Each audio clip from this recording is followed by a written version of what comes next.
Hey friends, if your USB file transfer is stuck at 99% on Windows, then please watch this video. I will guide you through the resolutions.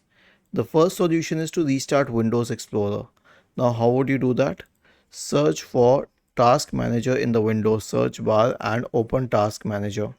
Okay, now wait for this list to load.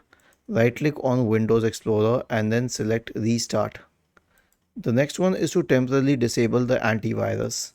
Search for Windows Security in the Windows search bar and open Windows Security.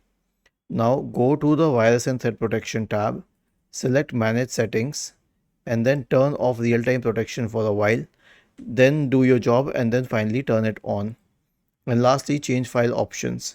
Okay, so open File Explorer, click on these three dots at the top right corner, Options, View, and then scroll down and check the box Launch folder Windows in a separate process. Click on Apply and then on OK. Was this helpful? If yes, then please subscribe to the channel. If not, then let us know in the comment section of the video on how we could help you further. Thank you for watching this video and have a nice day.